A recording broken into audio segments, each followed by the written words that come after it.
ഭയങ്കര ഹൈപ്പും ഒക്കെ ഉണ്ടായിരുന്നു. സോഷ്യൽ മീഡിയയിലൊക്കെ ഭയങ്കരമായിട്ട് ഈ സിനിമയ്ക്ക് വേണ്ടി മികച്ച അഭിപ്രായമായിരുന്നു. പക്ഷേ എനിക്ക് സിനിമ കണ്ടു എനിക്ക് ഒട്ടും ഇഷ്ടപ്പെട്ടില്ല. വളരെ എനിക്കൊന്ന് സംവിധായകൻ സൈക്കോ ആണെന്ന് തോന്നുന്നു.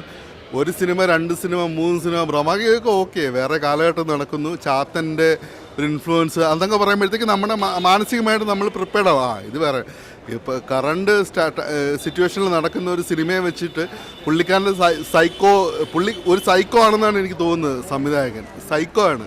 ഒരു തേങ്ങയില്ല ഇതിന് സിനിമയ്ക്കകത്ത്, ഒരു തേങ്ങയില്ല. ഞാൻ പറയാണ്, സത്യം പറയാമല്ലോ.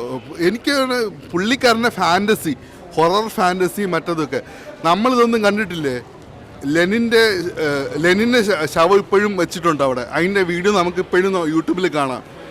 സെൻറ്റ് ഫ്രാൻസിസിൻ്റെ ഗോവയിൽ പോയി കഴിഞ്ഞാൽ പുള്ളിയുടെ ശവം ഇപ്പോഴും ഇതുണ്ട്. ഇതെല്ലാം കണ്ടു കഴിഞ്ഞാൽ നമ്മൾ പേടിക്കുമോ? യൂട്യൂബിൽ വീഡിയോ അടക്കം കിടപ്പുണ്ട്. ഇങ്ങനെ പലരുടെയും വീഡിയോ ഇതൊക്കെ ഒന്ന് കാണിച്ചു കഴിഞ്ഞാൽ അയ്യോ ആൾക്കാർ ഒരു തേങ്ങയില്ല. ഞാൻ പറയുള്ളൂ, ഇതൊക്കെ കാണിച്ചു കഴിഞ്ഞാൽ എന്തോ വലിയ സംഭവം എന്നായിരിക്കും പുള്ളി വിചാരിച്ചിരിക്കുന്നത്. ഒന്നുമില്ല. ഞാൻ പറഞ്ഞില്ലേ, ഇപ്പം ഞാൻ പറഞ്ഞ സെൻറ്റ് ഫ്രാൻസിസ്, ലെനിൻ, ഇതുപോലെ എത്രയോ ആൾക്കാരുടെ ശവങ്ങൾ ഇപ്പോഴും നമ്മളെ മറ്റേ ബോഡി പ്രിസർവ് ചെയ്ത് വെച്ചിട്ടുണ്ട്. ഇതെല്ലാം കാണിച്ചു കഴിഞ്ഞാൽ എന്തോ വലിയ സംഭവമാണെന്ന് പുള്ളിക്ക് വിചാരിക്കുമായിരിക്കും. പക്ഷേ ഇതല്ല. ഇത് കാണിച്ചു കഴിഞ്ഞാൽ എന്തോ മറ്റേ ഒരു തേങ്ങയില്ല. ഫസ്റ്റ് ഹാഫ് എന്ന് വെച്ച് കഴിഞ്ഞാൽ 2 മണിക്കൂറായി സിനിമ ഉള്ളൂ. 3.5 മണിക്കൂർ സിനിമ കണ്ടു കഴിഞ്ഞൊരു ഫീലാണ് എനിക്കിപ്പം വരുന്നത്.